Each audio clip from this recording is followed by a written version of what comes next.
اعوذ باللہ من الشیطان الرجیم، بسم اللہ الرحمن الرحیم۔ سبحان اللہ والحمد للہ ولا الہ الا اللہ واللہ اکبر ولا حول ولا قوۃ الا باللہ العلی العظیم۔ اللہم صلی علی سیدنا محمد وعلی آل سیدنا محمد وبارک وسلم وصلی علی جمیع الانبیاء والمرسلین۔ السلام علیکم ورحمۃ اللہ وبرکاتہ۔ آج الحمدللہ تفسیر اور تعویل کا دن ہے قرآن کی، لیکن وہ شروع کرنے سے پہلے ایک سوال آیا ہوا ہے۔ وہ سوال کا جواب میں نے سوال بھیجنے والے کو ڈائریکٹ نہیں دیا۔ اس کی وجہ یہ تھی کہ میرے اس میں یہ تھا کہ یہ پبلک انٹرسٹ کا سوال ہے، تو اس کے جواب سے کافی لوگوں کو جو ہے وہ فائدہ ہوگا، تو اس لیے اس سوال کا جو جواب ہے وہ الحمدللہ آپ دے دیتے ہیں۔ سوال ہے وصیت کے متعلق۔ وصیت، ٹھیک ہے، سوال تو میں بیان نہیں کروں گا، لیکن وہ جو اس کا تمام جو جواب ہے وہ میں بیان کر دوں گا انشاءاللہ تعالیٰ، ٹھیک ہے۔ وصیت تو سمجھتے ہو نا، ول، WILL ول۔ وصیت کا پورا کرنا، سوال اس کے متعلق ہے، ٹھیک ہے۔ پہلی بات تو یہ ہے کہ وصیت اس ٹائم تک فرضیت میں تھی، یعنی فرض تھی، جب تک آیات میراث نازل نہیں ہوئی تھی۔ جب اللہ تعالیٰ نے وراثت سے متعلق آیات جو ہیں وہ نازل فرما دیں، تو پھر وصیت کرنا جو ہے وہ فرض نہ رہی۔ اب وصیت جو ہے وہ دو طرح کی، ایک ہے وصیت شرعی وصیت بھی کہا جاتا ہے اس کو، اور ایک ہے جائز وصیت۔ آسان لفظ ہے نا دونوں، شرعی وصیت اور جائز وصیت۔ شرعی وصیت کی جو تعریف ہے وہ یہ ہے کہ یہ مال اور ترکے سے متعلق ہوتی ہے۔ مال اور ترکہ، left over of the deceased, ٹھیک ہے، ٹھیک ہے۔ اور وصیت ہوتی وہی ہے جو کہ موت کے بعد پوری کی جائے۔ وصیت کی کنڈیشن یہ ہے کہ یہ موت کے بعد پوری کی جائے گی۔ تو شرعی وصیت جو ہے وہ ہے مال اور ترکہ کے مطابق، یعنی مرنے والے کا جو مال جائیداد اور جو اس کے استعمال کی چیزیں یا جو اس کی ملکیت میں جو چیزیں بھی تھیں، اس کی تقسیم میں قانون وراثت جو اللہ تعالیٰ نے نازل فرمایا ہے وہ اپلیکیبل ہوتا ہے، اور اس میں وصیت کا اتنا حصہ ہے کہ اگر مرنے والا یہ وصیت کر جائے کہ میرے ترکے میں سے، میرے مال میں سے، جائیداد میں سے اتنا جو ہے وہ فلانے کو دے دینا، اور وہ فلانا کون ہو؟ وہ فلانا وہ ہو جو کہ ورثہ میں نہ آتا ہو، کیونکہ جو ورثہ میں آتے ہیں ان کے حصے تو اللہ نے متعین کر دیے ہوں، ٹھیک ہے۔ اور تمہیں یاد ہوگا یہ پڑھایا ہوا ہے کہ اس کی جو مقدار ہے، اماؤنٹ ہے اس وصیت کی، وہ ٹوٹل مال کے 1/3 سے زیادہ نہیں ہو سکتی، یعنی 33.33% سے زیادہ وہ نہیں ہو سکتی۔ اگر اس سے زیادہ ہوگی تو وہ نل اینڈ وائڈ ہو جائے گی، صرف 33.33% جو ہے وہ دیا جائے گا، اس سے اوپر والا ختم ہو جائے گا۔ ہاں اگر جو ورثہ ہے وہ مانے، وہ کہیں گے جی ٹھیک ہے ہم اپنے حصے میں سے چھوڑ دیتے ہیں، دے دیتے ہیں، تو پھر وہ اگر پورا کرنا چاہے تو کریں، لیکن جو وصیت کی جو پیمنٹ ہوگی وہ 33.33% سے زیادہ نہیں ہو سکتی، ٹھیک ہے۔ وہ ہوگی، ورثہ کے حصے جائیں گے، ورثہ پھر اس اپنے حصوں میں سے اگر وہ دینا چاہیں اس کو کچھ دے دیں، نہیں دینا چاہے تو ان پہ کوئی شرعی بائنڈنگ نہیں ہے ان کے اوپر۔ یہ دو چیزیں کلیئر ہو گئیں، ٹھیک ہے۔ تیسری چیز جو آ جاتی ہے وہ آ جاتی ہے ترکہ، جو استعمال کی چیزیں ہیں، یعنی جیسے کپڑا، جوتی، لاٹھی، ٹھیک ہے، وہ چیزیں جو دوسرے استعمال کر سکتے ہیں، ٹھیک ہے۔ اس میں بھی، اس ترکہ میں بھی ایسا نہیں ہوگا کہ کسی کو ایسے اٹھا کے دے دیا جائے، یعنی اگر وہ کہے، مرنے والا کہے، یعنی اگر وہ خاتون ہے فرض کرو مرنے والی، جو کہ اور جو میرے جو سوٹ تھے نا وہ کام والی کو دے دینا، یا سوٹ میرے جو ہے وہ میری بیٹی کو دے دینا، سمجھے؟ یا یہ زیور جو ہے یہ میری بیٹی کو دے دینا، یہ وہ وصیت ہے جو کہ شریعت جس کے پورا کرنے سے منع کرتی ہے۔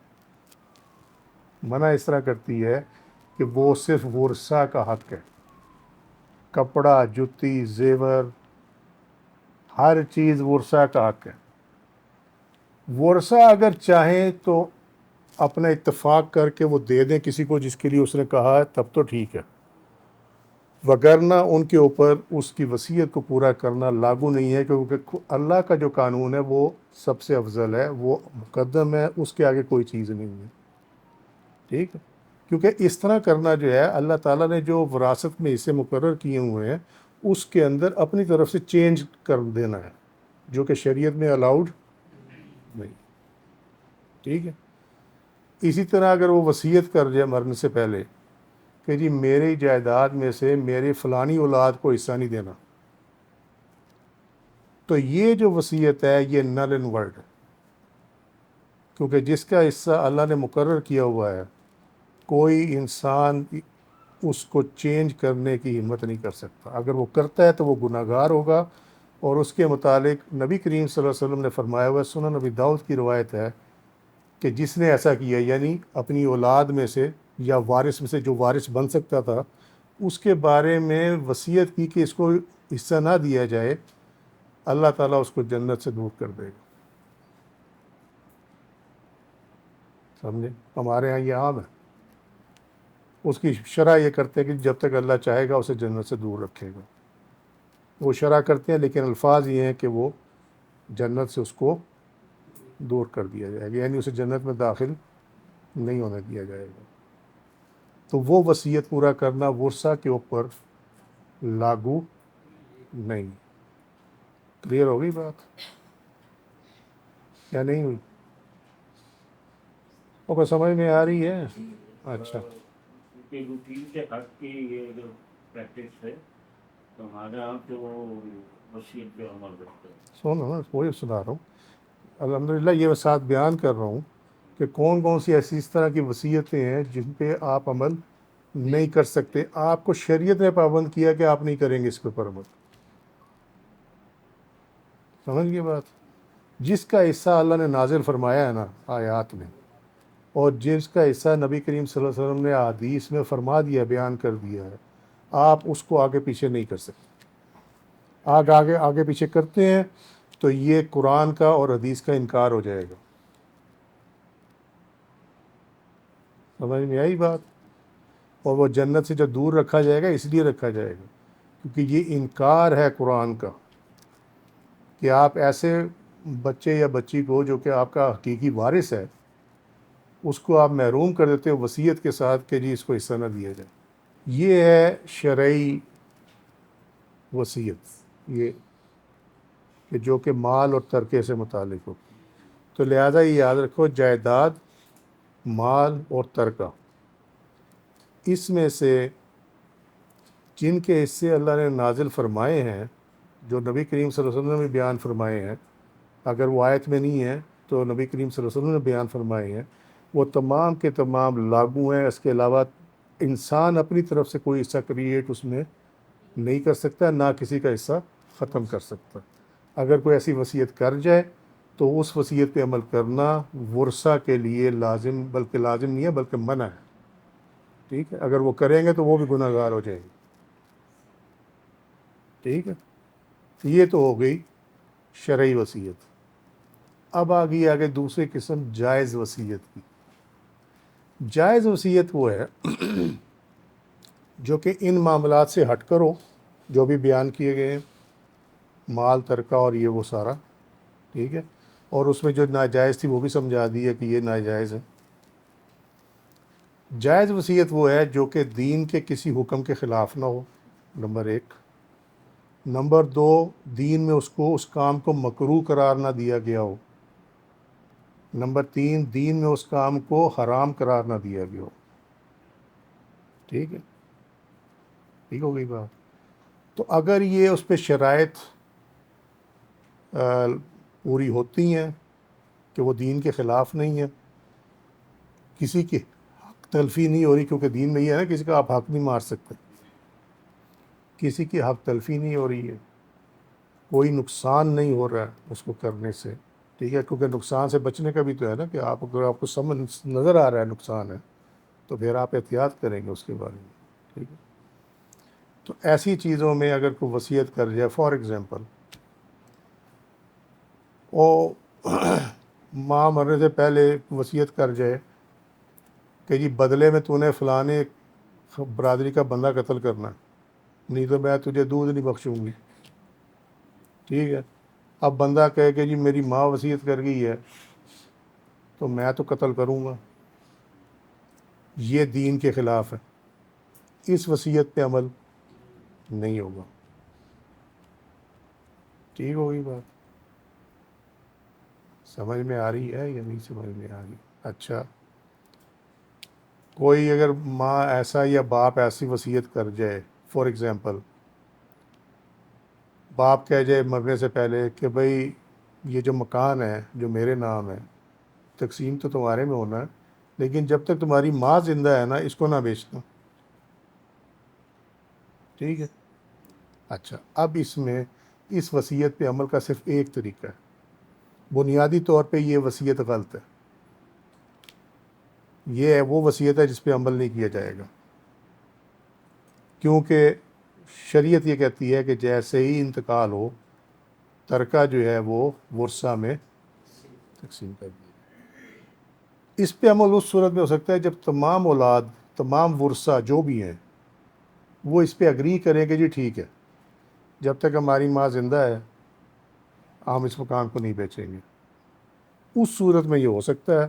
ادروائز اگر وہ اختلاف کریں تو پھر شریعت یہ کہتی ہے کہ آپ کو بیچنا پڑے گا، باپ کی وصیت نہ ریلوائڈ ہو جائے گی، کچھ بھی ایک چاہے ایک کرے، چاہے ایک کرے اس کے اندر وہ نہیں ہو سکتا، ٹھیک ہے، سمجھ میں آ گئی بات؟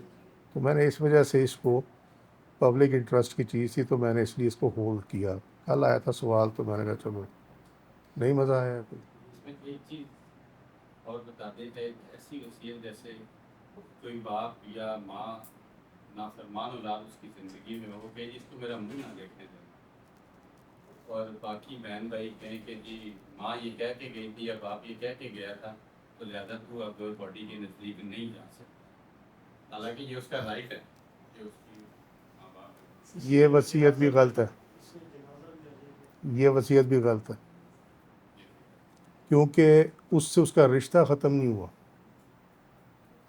چاہے وہ نافرمان تھا، ماں باپ کا نافرمان تھا، وہ سزا الگ ہے، سمجھے، لیکن اس کی وراثت ختم نہیں ہوتی، چاہے وہ اس کو آنکھ بھی کر دے پبلکلی کہ اس سے میرا کوئی تعلق نہیں ہے، تب بھی وراثت اس کی ختم نہیں ہوتی، ٹھیک ہے۔ سو یہ وصیت بھی ایسی ہے کہ اگر اس پہ عمل نہ کیا جائے تو اولاد کو کوئی گناہ نہیں ہونے والا اس کا، ٹھیک ہے۔ اسی طریقے سے بعض ماں باپ جو ہیں وہ یہ لگا دیتے ہیں اچھا بھائی اس طرح کرنا کہ تم لوگ جو ہے نا وہ مامے کے یہاں یا چاچے کے یہاں رشتہ کر لینا، ٹھیک ہے، ان کے گھر میں شادی کر لینا۔ اب معاملہ یہ ہے وہ بچہ بعد میں یہ کہ جی وہ ماں یا باپ وصیت کر گئے تھے، ٹھیک ہے، تو اب میں مجبور ہوں، میں کیا کروں، مجھے شادی کرنی ہے، تو یہ وصیت بھی ایسی ہے جس پہ عمل نہ بھی کیا جائے تو اس میں کوئی حرج نہیں۔ اس کی وجہ یہ ہے کہ جو نکاح ہے وہ قول اور ایجاب و قبول کا نام ہے، ٹھیک ہے، اگر دونوں پارٹیوں کی مرضی ہو تب، پہلا تو اس میں یہ سوال ہے۔ دوسرا سوال یہ ہے کہ اگر ماں کی زندگی میں یا باپ کی زندگی میں جو بھی تھا بچے نے شادی کر لی، ماں نے یا باپ نے کہا تھا کہ بھئی تمہیں جو ہے نا میں اگر نہ بھی رہوں تو تم نے اس میں کرنے ہیں، اس کے فیملی میں شادی کرنی ہے، اپنے ماموں کے یا چاچے کے یا جو بھی ہو رشتہ دار، تو اس صورت میں اپلائی نہیں کرے گا. اس کی وجہ یہ ہے کہ آلریڈی اس کی ایک بیوی موجود ہے, اس کے حقوق بھی ہیں. اگر وہ فائنینشلی ایسا ہے ہی نہیں, اس قابل ہی نہیں ہے کہ وہ مساوات رکھ سکے, تو وہ ایسے ہی گناہ گار ہو جائے گا, اللہ کا گناہ گار ہو جائے گا. وہ تو فزیکلی اگر وہ اس قابل نہیں ہے تو تب بھی وہ گناہ گار ہو جائے گا, تب بھی اس کے لیے جائز نہیں ہے کرنا. تو لہٰذا اس قسم کی جو وصیت ہے اس کے اوپر تمام فیکٹرز کو دیکھ کر پھر عمل کیا جائے گا. اچھا, اگر اس نے ماں باپ کی زندگی میں شادی نہیں کی تھی, فرض کریں کہ ماں نے یہ وصیت کی کہ میرے بعد جو ہے اگر میں مر جاؤں تو تو اپنے ماموں کے گھر میں شادی کر لینا, ٹھیک ہے, اور اس نے ماں کے فوت ہونے کے بعد شادی کر لی, تو اب یہ ہوا کہ اس نے آلریڈی وصیت کے اگینسٹ کام کر لیا ہوا. اب اگر وہ بعد میں اس کا دل کرے دوسری شادی کا اور وہ سہارا لے ماں کی وصیت کا, تو یہ دھوکہ ہے, یہ فراڈ ہے, ٹھیک ہے. تو وہ اس میں بھی مجرم ہوگا, وہ پہلے بیوی کا بھی مجرم ہوگا, اور جو تباہی بات میں پھرے گی اس کا بھی مجرم ہوگا. سمجھے؟ سو یہ اس قسم کی جو وصیتیں ہیں ان میں تمام فیکٹر کو سامنے رکھ کر اس کے بعد اس پہ اگر کوئی عمل کر لے تو جائز ہوگا, ادروائز لازمی نہیں, بائنڈنگ نہیں ہے. یہ یاد رکھنا, جو جائز وصیت ہے اس کا پورا کرنا شریعتاً بائنڈنگ نہیں ہے. اگر آپ پورا کر دیتے تو الحمدللہ ٹھیک ہے, ورنہ بائنڈنگ نہیں ہے. بائنڈنگ وہی ہے جو مال ترکے اور اس کی استعمال کی چیزوں اور استعمال چیزوں, ٹھیک ہے یا نہیں ٹھیک. تو اگر حالات اجازت نہیں دیتے تو آپ نہ کریں. ماں کی وصیت کا آپ پہ کوئی گناہ نہیں ہونے والا اس کو پورا کرنے کے لیے. اس کا پورا کرنا مشروط ہوتا ہے اس چیز سے کہ شریعت نہ ٹوٹے, کسی کی حق تلفی نہ ہو, ٹھیک ہے, اور بعد میں کوئی تنگی نہ ہو, سمجھے. کیونکہ اگر آپ فرض کریں وہ کہے کہ تو اس طرح کرنا کہ تجھے اللہ نے بڑا کچھ دیا ہوا ہے تو تو فلانے کو مکان بنا کے دے دینا, ٹھیک ہے, فلانے بھائی کو مکان بنا کے دے دینا. اور وہ ماں تو وصیت کر کے چلی گئی یا باپ تو وصیت کر کے چلا گیا. اب اس کے مال پہ اس کے بیوی بچوں کا حق, پہلا حق تو اس کا ہے نا, ٹھیک ہے. اگر وہ بھائی کو مکان بنا کے دے تو اپنے پاس کچھ نہیں رہتا, تو اس صورت میں اس کے اوپر وصیت کا پورا کرنا جو ہے وہ لازم نہیں آئے گا. اگر کوئی یہ وصیت کرے کہ میرے مرنے کے بعد مجھے فلاں جگہ پہ دفنایا جائے, اگر پاسبل ہے تو دفنا دیا جائے, اگر پاسبل نہیں ہے تو نہ دفنایا جائے. وہ پہنچے گا, وہ دفنایا وہیں جائے گا جہاں کی مٹی ہے, بس کوشش کی جائے کہ وہاں دفنا دیا, نہیں تو جہاں بھی دفنا دیا وہ ٹھیک ہے, ٹھیک. اب کوئی یہاں فوت ہو, مرنے سے پہلے کہہ جائے مجھے جنت البقیع میں دفنا دینا یا مجھے کربلا معلیٰ میں دفنا دینا, ٹھیک ہے, تو اب وہ اسے تو ویزا ہی نہیں دینا, انہیں پاگل ہیں وہ ویزا دیں گے جی اس کو یہاں دفنا دو, تو کیسے وصیت پوری ہوگی؟ اس وصیت کے پورے ہونے کا کوئی چانس نہیں ہے. تو اگر وہ پوری نہیں ہوتی تو کوئی حرج نہیں ہے اس کے اندر. ہاں, جب کوئی مجبوری نہ ہو, کوئی شریعت نہ ٹوٹ رہی ہو, کوئی ایسا نقصان نہ ہو رہا ہو, پھر آپ ضرور کر دیں پوری, پھر کوئی مسئلہ نہیں ہے, ٹھیک ہے. یہ اس میں جائز وصیت میں کے چیپٹر میں آتی ہے کہ جو پوری کرنے کے لیے آپ کو تمام فیکٹرز کو دیکھنا ہوتا ہے. اگر وہ فیکٹرز پورے نہ ہو رہے ہوں, کہیں پرابلم آ رہی ہو, تو پھر آپ اس کو نہ بھی پورا کریں تو آپ کے پاس شرعی عذر موجود ہے, ٹھیک ہے. جائز والی آپشن ہے, یس. وہ اس میں یہ ہے نا کہ پرابلم نہ ہو, اگر کوئی, اگر پرابلم نہیں ہے تو پھر کر دینی چاہیے, ٹھیک ہے. پرابلم نہ ہو پھر بھی نہ کی جائے تو گناہ ہے. نہیں, وہ گناہ وہ شرعی والی میں ہی ہے, لیکن یہ ہے کہ ماں باپ کی خواہش تھی یا فوت ہونے والے کی خواہش تھی, آپ پوری کر سکتے تھے, آپ نے نہیں کی, تو یہ ایک خواہش رہ جاتی ہے. ٹھیک ہے یا نہیں ٹھیک. لیکن اگر آپ یہ کہیں کہ کیا یہ کام کرنا جائز ہے, ناجائز ہے, حرام ہے یا حلال ہے, اس کا جواب یہ ہے کہ یہ جائز ہے اس کو پورا کرنا وصیت کو، لیکن کنڈیشنز ریپیٹڈلی ابھی بتا دی ہیں، بار بار بتا دی ہیں کہ یہ کنڈیشنز ہیں، وہ کنڈیشنز پوری ہوتی ہوں تو پھر آپ وصیت کو پورا کر دیں تو وہ اس پہ حرج نہیں ہے. ٹھیک ہے، ٹھیک. ایک مرنے والے نے اپنی ترکہ چھوڑا، اس میں اس نے یہ اپنی اولاد کو کہا کہ تمہیں میں یہ مسجد بناؤں گا اس میں پیسے، لیکن اپنے آپ سے نہیں بناتے، تو وہ ترکہ چھوڑ، تو آگے کی اولاد اسی پیسے تھے وہ پوری جو بھی ہے اس کی بچے وہ کہتے گی کہ آپس میں اس میں جائے گا اس کو. اگر اس نے اپنی زندگی میں وہ پیسہ مارک کر دیا تھا کہ یہ مسجد کی تعمیر کے لیے ہے، پھر اس کو نہیں چھیڑا جا سکتا، وہ جس طرح تھا اسی طرح رہے گا. اگر وہ پیسہ 33% نہیں، جتنا بھی، کیونکہ وہ مسجد کے لیے، سمجھے؟ وہ مسجد کے لیے، اس کو نہیں چھیڑا جائے گا، مسجد کی وجہ سے نہیں چھیڑا جائے. مسجد کی وجہ سے نہیں چھیڑا جائے گا. اگر مسجد کی جگہ کوئی بندہ ہوتا ہے ہاں، تو پھر وہ ہوتا کہ اگر وہ نہیں دے کے گیا تو پھر 33.33% پہ وہ آئے گا بس. ورثہ کے علاوہ آپ ورثہ کے علاوہ یہ نہیں کر سکتے آپ کہ ایک کو زیادہ دے دیں دوسرے کو کم دے دیں. اگر ایسی صورت میں کوئی بندہ اپنا سب کچھ ہی مسجد کو کر دے اور ورثہ کو چھوڑ دے. نہیں، یہ وصیت غلط ہے، یہ وصیت غلط ہے، اس کے لیے منع ہے، آپ یہ وصیت نہیں کر سکتے. وہ جس کے نام کر کے گیا نا اس کے لیے 33.33% ملے گا، باقی ورثہ کو ملے گا. فرض کرو 1 کروڑ روپیہ تھا، ٹھیک ہے، اسے کہا جی 1 کروڑ روپیہ مسجد کے لیے دے دیں، مسجد آلریڈی تعمیر ہوئی ہوئی ہے، ٹھیک ہے، تو ورثہ میں سے جو ہے 67% جو ہے 66.34% وہ ملے گا ورثہ کو، باقی جو ہے وہ جائے گا مسجد کے اندر. ٹھیک ہے، یہاں ہے بات مسجد بنانے کی، اور فرض یہ کیا جا رہا ہے کہ وہ پوری اماؤنٹ نہیں ہے بلکہ ایک حصہ ہے اس کا، کچھ حصہ ہے اس کا کچھ.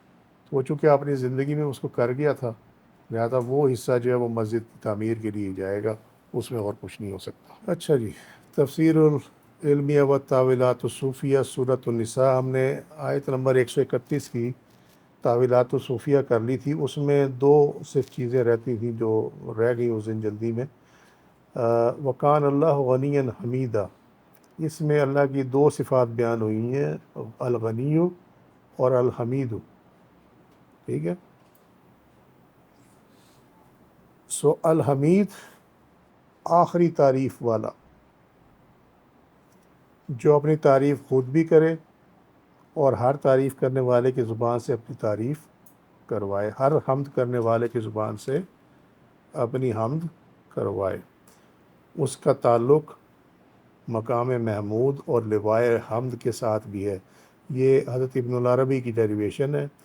ان کے مطابق یہ جو اس دن جو صفت کار فرما ہوگی وہ الحمید ہی ہوگی. اور کچھ ایسی ہیں جو کہ نبی کریم صلی اللہ علیہ وسلم نے بیان نہیں کی، تو اس لیے اس کا ذکر یہاں نہیں آتا، لیکن یہ ایک جو ہے یہ اویلیبل ہے.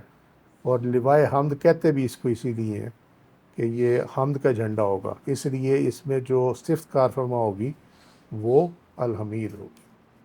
ٹھیک ہے، الغنی حقیقی اور ذاتی طور پر بے نیاز، ہر شے کے اثر انداز ہونے سے، کوئی بھی شے اس کے اوپر اثر انداز نہیں ہو سکتی. جس طرح ہم نے اس دن دیکھا تھا کہ اس کو ضرورت نہیں ہے کسی کی، نہ عبادت کے لیے تو نہ کسی اور کے لیے. سمجھے؟ ہو جائے گی بات. سو کسی کا ہونا نہ ہونا، یا کسی کا متقی ہونا یا نہ ہونا، اللہ کو اس سے کوئی فرق نہیں پڑتا. ٹھیک ہے، سو اس طرح وہ ہر شے کے اثر انداز ہونے سے بے نیاز اور حقیقی طور پر اور ذاتی طور پر بے نیاز ہے. ٹھیک ہو گئی بات. اچھا جی، اب آ جائیں الآیات 132 سے لے کر 134 تک. آیات 132 سے 134. اعوذ باللہ من الشیطان الرجیم، بسم اللہ الرحمن الرحیم.